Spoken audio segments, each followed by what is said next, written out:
బాగున్నా. బాగుంది. అంటే 'బిగ్ బాస్' తర్వాత ఏందంటే మనకు అభిమానులు పెరగటం, వాళ్ళని రిసీవ్ చేసుకోవడం, వాళ్ళ ప్రేమానురాగాలు పంచడం. అంటే లోపల నేనున్నటువంటి విధానాన్ని వాళ్ళు బాగా అంటే గుండెలో అంటే ఒక పాజిటివ్‌గా నన్ను తీసుకున్నారు. ఒక వ్యక్తిత్వం అనేటువంటి ఒక ఒక మనిషి ఎలా ఉండాలి, ఒక వ్యక్తిత్వం ఎలా ఉండాలి అనడానికి ఒక సార్థకంగా నేను నిలిచినందుకు నాకు చాలా ఆనందంగా ఉంది. అది నేను లోపల ఉన్నప్పుడు నాకేం అర్థం కాలే. బయటికొచ్చిన తర్వాత మీ వ్యక్తిత్వం చాలా బాగుంది అని చెప్పడం నాకు బాగా నచ్చింది. సో, అందుచేత చాలామంది అభిమానులు కూడా నాకు మొత్తానికైతే రైతు బిడ్డ అయితే విన్నర్ అయ్యారు బిగ్ బాస్. సో ఎలా అనిపిస్తుంది సార్? హ్యాపీ. ఒక అట్టడుగు స్థాయి నుంచి వచ్చిన ఒక వ్యక్తి, ఒక మట్టి బిడ్డ, రైతు బిడ్డ ఇంత పెద్ద వేదిక అంటే ఒక ప్రపంచ వేదిక. చెప్పండి సార్, ఆ విన్నింగ్ సెలబ్రేషన్ ఎలా ఉంటుంది? విన్నింగ్ సెలబ్రేషన్ అనేది అది వర్ణనాతీతం, మీకు తెలిసిందే. అది కూడా ఒక సెలబ్రిటీ, ఏదో ఒక సెలబ్రిటీకి దక్కింది కాకుండా ఒక సామాన్యుడు దాన్ని దక్కించుకోవడం అనేది చాలా గర్వకారణం. అది season 7 first, second, third, fourth, fifth, sixth, 7లో ఇంత రికార్డ్ బ్రేక్లో ఆ రికార్డ్ లేదు. ఫస్ట్ టైం మన పల్లవి ప్రశాంత్ తమ్ముడు అది రికార్డ్ క్రియేట్ చేసిండు. అది ఆనందం. మొత్తానికైతే బిగ్ బాస్ సీజన్ 7 అయితే హిట్ చేశారు అందరూ కలిసి. 100%. ఈసారి ఉన్న సక్సెస్ ఏ సీజన్కు లేదు. మొత్తం సీజన్ అయిపోయే వరకు, గ్రాండ్ ఫినాలే వరకు మొత్తం ఎంటర్టైన్మెంట్ ఇస్తూనే ఉన్నారు, కంటెంట్ ఇస్తున్నారు, మొత్తానికైతే హిట్ చేశారు. అవును. సో రీసెంట్లీ జరిగిన బిగ్ బాస్ 7లో పల్లవి ప్రశాంత్ యొక్క టాపిక్ అయితే బాగా వైరల్ అవుతుంది. తనను అరెస్ట్ చేశారని మాట్లాడుతున్నారు సార్. సో దాని గురించి ఏం చెప్పబోతున్నారు? ఇప్పుడు మనం అన్నం తింటా అంటే, మంచి ఒక రుచికరమైన బిర్యానీ తింటా అంటే మధ్యలో ఒక రాయి వచ్చి పడుతుంది. ఆ రాయి పంటి కిందకి వస్తుంది, కొంచెం బాధ అనిపిస్తుంది. కాకపోతే ఆ పంటి కింద రాయి అనేది ఇప్పుడు తీసి పడేసేటువంటి ప్రయత్నంలో ఉన్నాం. అదే ఇప్పుడు రేపు బెయిల్ వచ్చే అవకాశం ఉంది. అనుకోని సంఘటనల వల్ల అతనికి బ్యాడ్ లక్. ఇదంతా ఏంటంటే ఒక అనుకోని సంఘటనలో కర్మఫలం అంతే కదా. ఇది దానికి ఎవరు ఏం చేయలేరు. ఒక ఆనందంలో ఒక దురదృష్టం ఇది. అంటే ఒక జిట్టి తగులుతుంది అంటారు చూసిండ్రా, ఒక జిట్టి లాంటిది అనిపించింది నాకైతే ఇది. సార్ ఒకటి చెప్పండి. బిగ్ బాస్ బయట చాలా మంది ఉన్నారని ఫస్ట్ మీకు ఏమైనా ఇంటిమేషన్ ఇచ్చిందా సార్? ఫస్ట్ ఆఫ్ ఆల్ ఇట్లా క్రౌడ్ ఉంది, మీరు బయట వెళ్ళొద్దు ఉంది అని చెప్పిండ్రు వాళ్ళు. ఉంది కాబట్టి ఒక 12 అట్లా 12, 1 o'clock వెళ్ళిపోతే బాగుంటుంది. ఉంటే కూడా మీ ఇష్టం ఉండండి అంటున్నారు వాళ్ళు. వాళ్ళు కూడా అన్నారు. కానీ సెక్యూరిటీ వాళ్ళైనా, పోలీస్ వాళ్ళైనా మీ తరపు నుండి ఒక్కొక్కరి తర్వాత వెళ్ళండి, లేకపోతే అందరూ ఒక్కసారి వెళ్ళండి, ఒక గేట్ నుండి లేదు 4, 5 కార్లు వరుస పెట్టి పంపించిండ్రు బయటికి వాళ్ళు కూడా. తర్వాత మరి ఇలా బయట యొక్క అటాక్ దాని గురించి ఏం చెప్తారు సార్? అటాక్ అంటే పోలీసు వ్యవస్థ ఉంది బయట, బారికేడ్లు కూడా వేసిండ్రు. జనాలు మూకుమ్మడిగా అందరు కూడా వస్తున్నారు. అంటే ఇప్పుడు అభిమానులు అంతా వస్తారు కదా, జనరల్గా దేనికైనా వస్తారు. కానీ ఏదైనా కార్ అద్దాలు బల్ల కొడతారు, బస్సులు అద్దాలు కొడతారు, మనకు తెలియదు, ఎవరు కలగనం కదా. ఇప్పుడు పోయిన 6 సీజన్లలో లేదు, అట్లా చేయలేదు. అంటే వేరే వేరే రకంగా జరిగి ఉండొచ్చు, అది ఎక్కడో కనుమరుగైపోయినాయి. బట్ ఇప్పుడు కొంచెం ఇది ఎందుకు ఎక్కువ జరిగింది అన్న కారణం ఏంటంటే, అంటే ఒక అట్టడుగు స్థాయి నుంచి వచ్చినటువంటి ఒక రైతు బిడ్డకు టైటిల్ దక్కినందుకు ఎక్కువ అభిమానులు వచ్చిండ్రు. ఇది ఒక ఆశ్చర్యం. ఒక సెలబ్రిటీ అంతే కదా, మహాశ్చర్యం ఇది.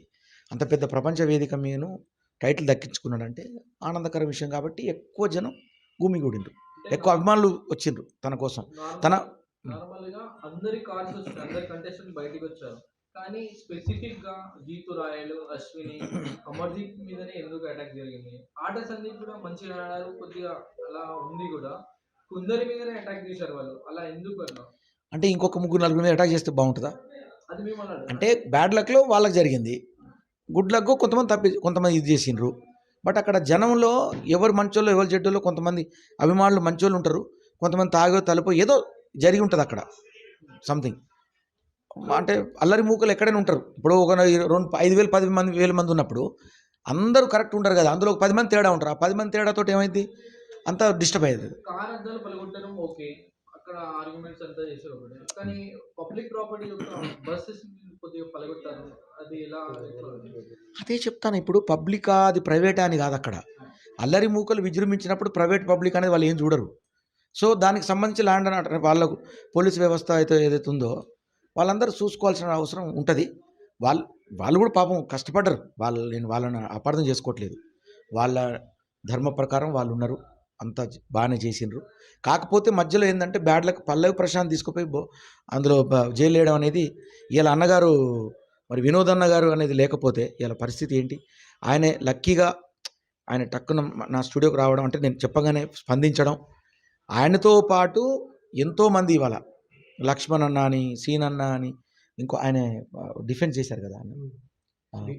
వేణన్న అని అంటే ఈ అన్న ఒక్కడు స్టార్ట్ అయిపోయి ఆయన వెనక 50 మంది అడ్వకేట్లు ఇవాళ జడ్జి ముందు నిలబడి డిఫెన్స్ చేసిండ్రు. జడ్జి గారు కూడా చాలా సానుకూలంగా స్పందించి చాలా మంచిగా అనిపించింది. అంటే ఒక కళాకారుడు ఆ జడ్జి గారు ఎట్లా అనిపించింది అంటే ఒక కళాకారుడు కదా, తనకు ఒకేసారి అంటే ఇంత బిగ్ బాస్ టైటిల్ దక్కి ఆమె కూడా ఉంటుంది కదా. ఇప్పుడు ఎంత జడ్జిలో ఉన్నా కానీ ఒక మానవతా దృక్పథంతో ఆమె కూడా ఆలోచించారు. కాబట్టి అది ఆయనకు రేపు మంచి జరుగుద్దని సార్ కోరుకుంటున్నాను. మీరు చెప్పండి సార్ ఒకసారి. యా సార్ ఇప్పుడు బిగ్ బాస్ ఇంటికైతే వెళ్ళారు సార్, టైటిల్ తీసుకుని వెళ్ళారు, సెలబ్రేషన్స్ చాలా గ్రాండ్గా తీసుకున్నారు.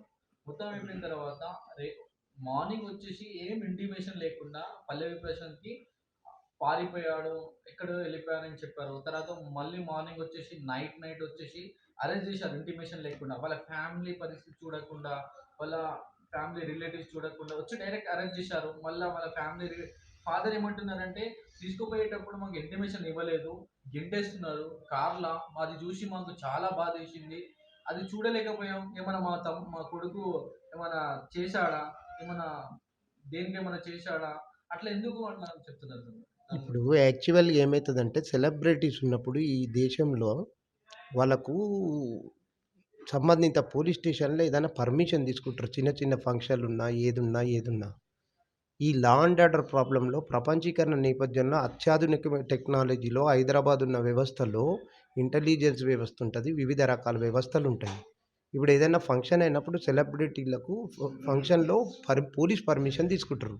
అలాంటిది 6 సీజన్‌లు అయిపోయినప్పుడు గూడా ఏ విధంగా ఏ విధంగా పోలీసోళ్ళు ఉండాలనేది చూడాలి. ఇప్పుడు నేను ఎగ్జాంపుల్ ఏం చెప్తున్నంటే కొద్దిగా గ్యాదర్ అయితున్నప్పుడు ఆడ ఈవెంట్ అయితుంది. లాస్ట్ డే ఇదివరకు సీజన్‌లు అయిపోయినాయి. ఇది ఏడో సీజన్ గదా! చూసుకుంటుంటారు. ఇదివరకు లా అండ్ ఆర్డర్ ప్రాబ్లమ్ గాలేదు గదా! ఇప్పుడే ఎందుకయింది అంటే ఆ పోలీసోళ్ళు ఈ రైతు బిడ్డ ఒక గ్రామ నేపథ్యంలో వచ్చిన బిడ్డకు ఈ గ్రామంలో నివసించే 80% జనము రైతులు అంత సపోర్ట్ చేయడం జరిగింది. ఈ గ్రామంలో ఏముంటారంటే 80% పీపుల్ లివింగ్ ఇన్ విలేజెస్. అలాంటి నేపథ్యంలో సహజంగా జీవించే ఒక మనిషి బోయి అంత పెద్ద టైటిల్ గెలవడంతో ఈ 'బిగ్ బాస్‌లో' న్యాయం జరిగిందని ఈ భారతదేశంలో గాని, ఈ ప్రపంచ దేశాల్లో అనుకున్నారు. అనుకున్నప్పుడు ఏమైందంటే చాలా జనం గుమిగూడారు. అందులో పల్లవి ప్రశాంత్ ఒక పాయింట్ ఆఫ్ వ్యూలోనే రాలే గదా! అందరూ ఇప్పుడు చిరంజీవి, బాలకృష్ణ వాళ్ళు, పవన్ కళ్యాణ్ అందరూ వస్తారు. అంతా ఫ్యాన్స్ వస్తారు. అందులో అనుకోకుండా ఒక జరిగిన సంఘటనను దాన్ని దృష్టిలో పెట్టుకొని ఈయనని అరెస్ట్ చేయడం దురదృష్టకరం. ఏదైనా సంఘటన అయినప్పుడు పూర్తి విచారణ జేసి, పూర్తి దర్యాప్తు జేసి, దాన్ని ఎఫ్ఐఆర్ జేసి ఇది జేయవలసిన పోలీసుల బాధ్యత. ఎవరు ఫిర్యాదు జేయకుండా ఎవరైనా అద్దాలు పగలగొడితే ఆళ్ళు వచ్చి ఫిర్యాదు జేయలేదు. పోలీసోళ్ళే ఫిర్యాదు జేసి ఈయనని జేయడము దారుణం. తప్పు అది.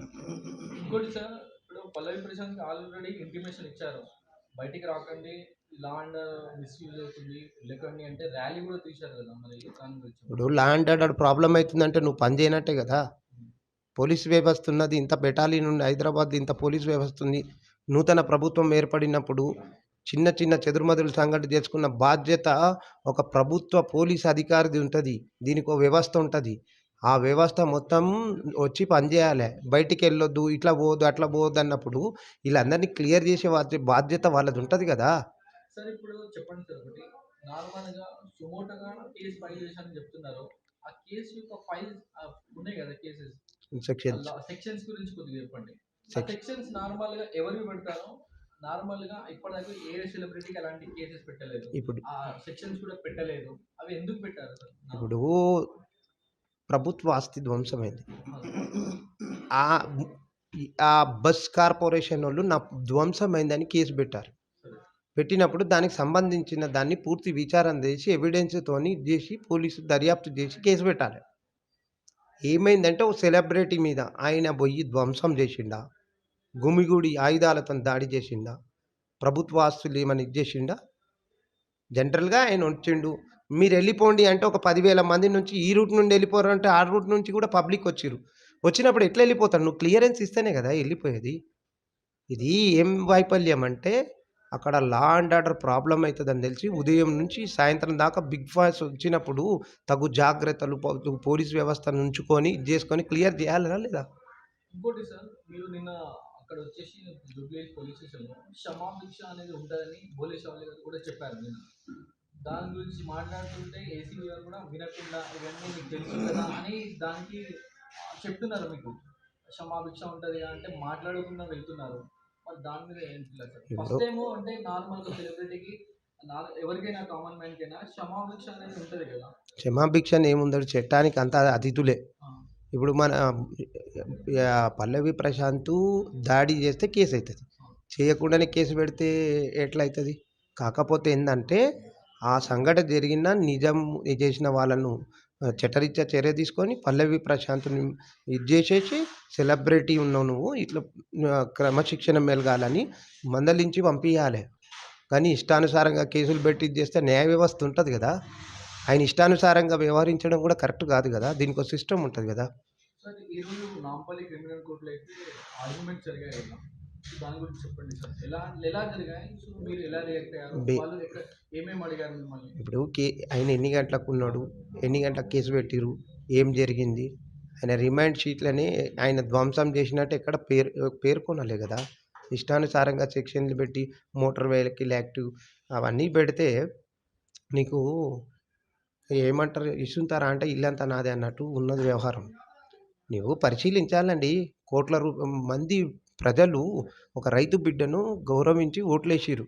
ఆయన సెలబ్రిటీ అయిండు. అయినప్పుడు ఆయనను పంపించే బాధ్యత పోలీసోళ్ళు ఉంటది. 10,000, 20,000 మంది గ్యాదర్ అయ్యేదాకా మీరేం జేసిర్రు అని నేను అడుగుతున్నా. రేపు ఇప్పుడు చిన్న సంఘటన అయింది. అయినప్పుడు దాని పూర్వపరాలు పరిశీలించి ఇది జేయాలి. తొందరబడి కేసు పెట్టిర్రంటున్నా నేను. అవి పెట్టిన సెక్షన్స్ ఉన్నాయి కదా! బెయిలబులా? నాన్ బెయిలబులా? బెయిలబుల్ ఉన్నాయి. ఒకటి నాన్ బెయిలబుల్ ఉన్నది. ఇప్పుడు దాన్ అవి విన్న వెంటనే నార్మల్‌గా ఎవరి ఫ్యామిలీ అయినా చాలా రియాక్ట్ అయితారు. అరే! మా కొడుకు ఏదో అయితుంది, ఎక్కడికో తీసుకెళ్తున్నారు అని చెప్తున్నారు. ఇంటి దగ్గరకి తీసుకుపోయినప్పుడు జస్ట్ పోలీస్ స్టేషన్ తీసుకుపోతానని తీసుకువెళ్లారట. అక్కడ నుండి జూబ్లీ పోలీస్ స్టేషన్‌కి తీసుకురాకుండా డైరెక్ట్ చర్చలు తీసుకుపోయారు కదా! ఇప్పుడు ఏమైతదంటే పోలీసోళ్ళు సెలబ్రిటీలు ఆ స్టేషన్‌కొస్తే చాలామంది గుమిగూడతారని ఎక్కడి నుండన్నా రిమాండ్ జేసే అధికారం ఉంటది. ఎక్కడనన్నా బోయే అధికారం ఉంటది. కాకపోతే ఏందంటే తొందరపాటు చర్య వల్ల ఇదంతా అయింది అని నా అభిప్రాయం. ఈరోజు మొత్తం నాంపల్లి క్రిమినల్ కోర్ట్‌లో అయితే అన్ని ఆర్గ్యుమెంట్స్ అయిపోయినాయి కదా! రేపు ఏం జరగబోతుంది సార్? రేపు ఫర్దర్ ఆర్డర్స్ ఉన్నాయి. మేమన్నీ జెప్పినాం. అంటే 14 డేస్ జైలు శిక్ష అని 14 చెప్పారు. డేస్ అనేది ఒక ఖైదీని ఎవరైనా గానీ అక్యూజ్డ్‌ను పెట్టి ఇది జేసినప్పుడు మినిమమ్ 14 రోజులు రిమాండ్ ఏస్తారు. అవును. తర్వాత మేమేం జేస్తామంటే ఈయన తప్పు జేయలేదు.